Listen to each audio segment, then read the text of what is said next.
Assalamualaikum. Kala salah. Oke, lanjut musik. Sebelum menyaksikan, jangan lupa like, comment, and share video aku guys. Thank you.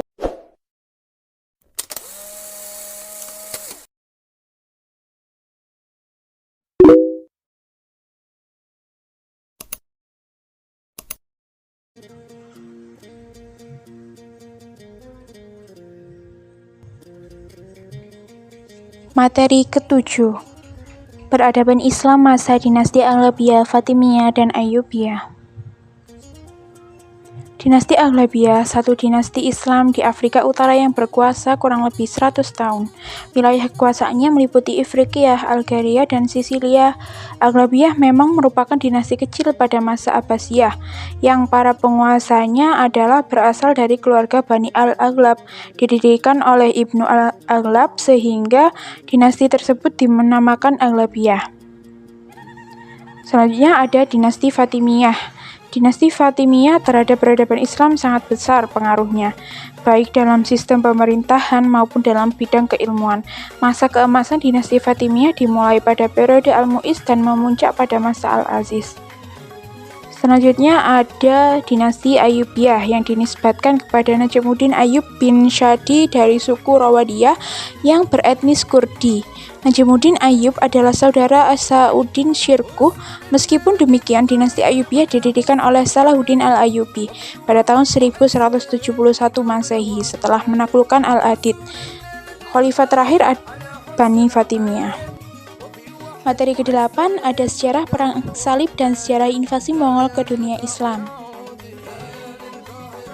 Nomor 1 ada perang salib dalam perang agama yang terjadi selama hampir 3 abad. Perang ini terjadi sejak tahun 632 sampai meletusnya perang salib ke beberapa kota penting. Lalu penyebab terjadinya perang salib salah satunya adalah ketika umat Kristiani berziarah ke Yerusalem. Namun setelah kota tersebut diduduki oleh orang-orang Islam, mereka menganggap sebagai bentuk penghinaan terhadap kota suci mereka. Ketika Paus Urbanus II ingin merebut kembali kota suci, antusias dan semangat umat Kristiani menjadi membara untuk merebutnya kembali dan terjadilah perang salib 3 periode. Periode pertama atau periode penaklukan terjadi pada tahun 1906 sampai 1144. Periode kedua atau periode reaksi umat Islam terjadi pada tahun 1144 sampai 1192. Dan periode ketiga atau periode kehancuran pasukan salib terjadi pada tahun 1193 sampai 1291 Masehi. Asal-usul bangsa Mongol. Bangsa Mongol adalah sebuah bangsa yang berasal dari pedalaman Siberian dari arah utara menuju ke wilayah Mongolia. Kehidupan bangsa Mongol berpindah-pindah tempat, menggembala kambing dan hidup dari hasil buruan. Orang Mongol memiliki watak yang kasar dan suka berperang dan berani menghadapi maut demi mencapai keinginannya, tetapi mereka sangat patuh terhadap pemimpinnya. Genghis Khan sebagai pemimpin bangsa Mongol pada waktu itu dianggap sebagai manusia penakluk terbesar dan terkuat, sehingga wajar saja bangsa Mongol sebagai kekuatan raksasa yang paling ditakuti.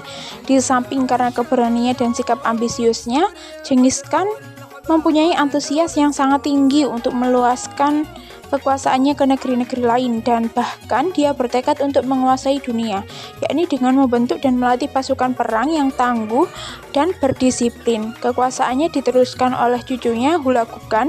Ia berhasil menguasai berbagai daerah, begitu juga daerah-daerah Islam. Materi ke-9, sejarah peradaban Islam masa kerajaan Mughal India.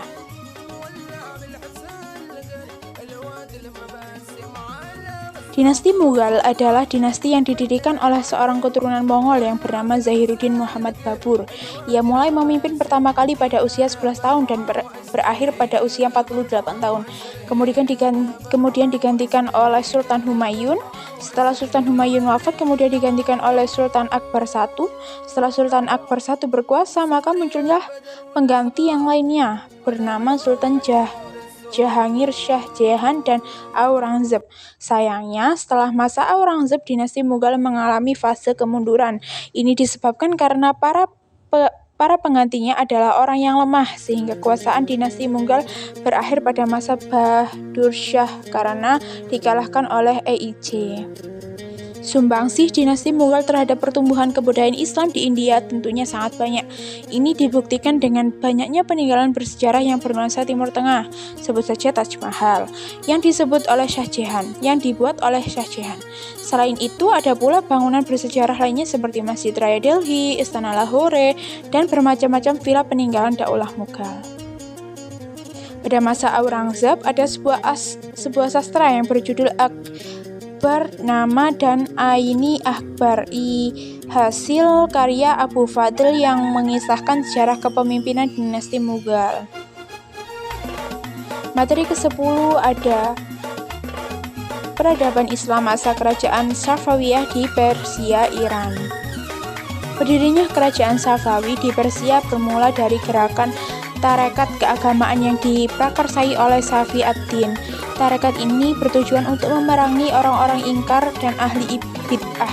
Pada periode antara tahun 1301 sampai 1447, tarekat Safawi masih merupakan gerakan murni keagamaan.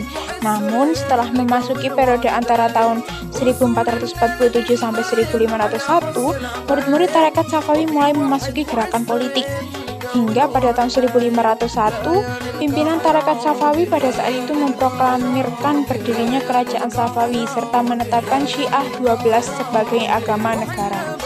Sebagai raja pertama, ia berhasil memperluas kerajaan Safawi mencakup seluruh daerah Persia hingga sebelah timur Fertile Crescent.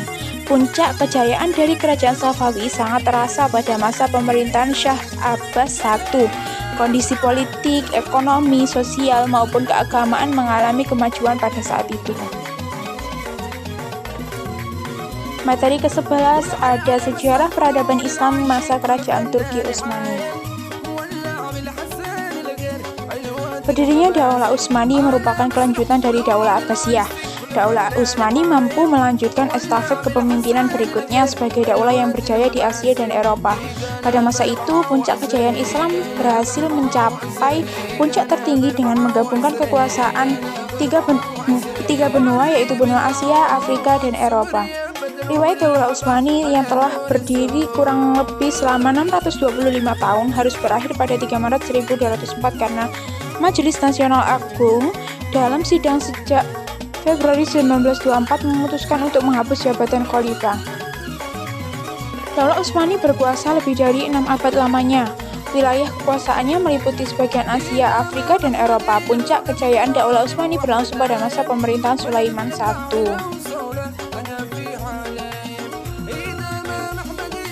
Kemajuan dalam bidang arsitektur, ada kesenian dan budaya pada masa Daulah Utsmani terbilang sangat maju.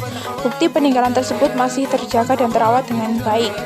Sejarah Islam mencetak kiprah dan perjuangan Sulaiman Al-Qanuni dengan tinta emas sebagai pemimpin muslim tersukses di abad ke-16 Masehi. Penguasa Khalifah Utsmani itu menjadi pemimpin yang sangat penting di dunia, baik di dunia Islam maupun Eropa. Daulah Utsmani mulai melemah setelah wafatnya Sulaiman Al-Qanuni. Sultan-sultan yang melanjutkan perjuangannya umumnya lemah dan tidak berwibawa. Penyebab lainnya adalah kehidupan mewah berfoya-foya. Materi yang terakhir ada sejarah peradaban Islam di Indonesia dan Islam di Nusantara. Peradaban seni budaya Islam di Indonesia. Budaya Islam masuk ke Indonesia dengan jalan-jalan damai sehingga seni Islam harus menyesuaikan diri dengan kebudayaan lama. Dan Nusantara adalah negeri yang merupakan jalur perdagangan internasional sehingga penduduknya lebih mementingkan perdagangan daripada kesenian. Walaupun demikian, masuknya Islam ke Indonesia membawa kemajuan dan kecerdasan bagi bahasa Indonesia loh. Macam-macam seni budaya Islam di Indonesia ada batu nisan, arsitektur, seni rupa, aksara, dan seni sastra. Adapun pengaruh masuknya Islam terhadap bangsa Indonesia yaitu pengaruh terhadap bahasa dan nama, pengaruh terhadap budaya, adat istiadat, dan seni, pengaruh terhadap dalam bidang politik, dan pengaruh dalam bidang ekonomi.